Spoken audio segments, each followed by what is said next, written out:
they're still going to want to be paid for the rent that's owed, but you as a guarantor will not be liable beyond that point.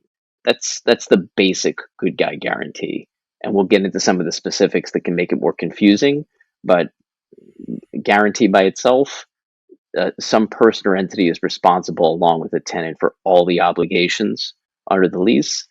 Limited or good guy guarantee, the guarantor's liability cuts off. We'll just use that word.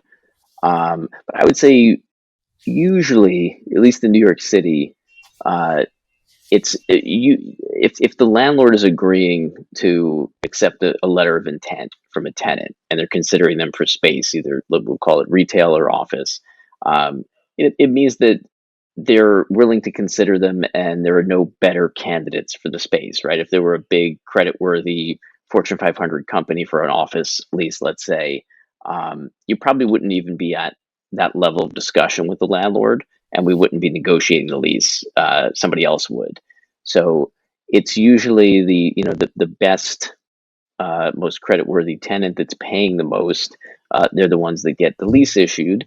And there's a lot of office space in the city, so it depends on the building, depends on what your competition is as for the space if you're a tenant. But I would say if you're able to put up more security, you have a better shot at a good guy guarantee versus a full guarantee. In a lot of cases, landlords are thinking, well, the old adage, you can't get blood from a stone. If you are,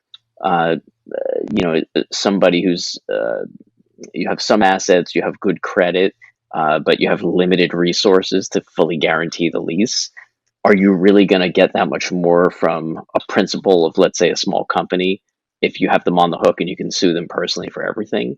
I mean, you have more leverage to get them to cooperate, sure, but if you had to actually sue them on a judgment and enforce that judgment, are you really going to cover hundreds of thousands of dollars of back rent?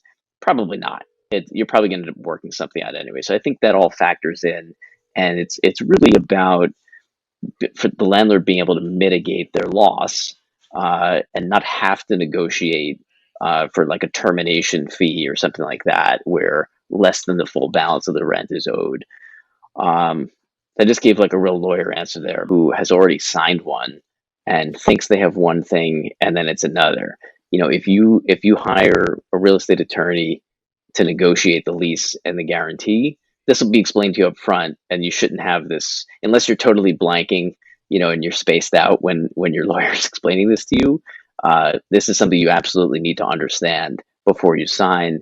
What Lee's describing is someone who signs it and has no idea what they've signed. It's not super easy, if you don't know what you're looking for, to look at a full guarantee and a good guy guarantee and say, oh, doesn't always say good guy guarantee at the top.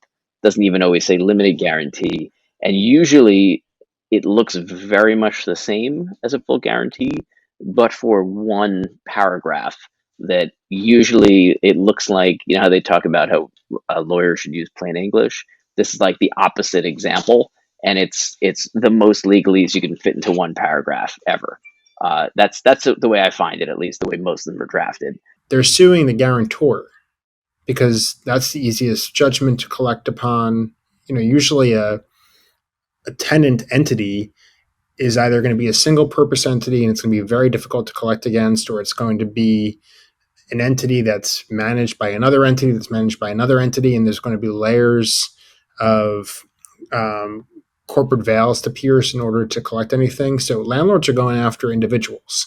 And if you're guaranteeing a lease, and you can't finish the obligation, you better know what you're obligating yourself to do. And it honestly, I think we talk about this constantly. Like it baffles the mind that time and time again, people, professionals, really, really smart, successful business people just haven't really thought through the concept.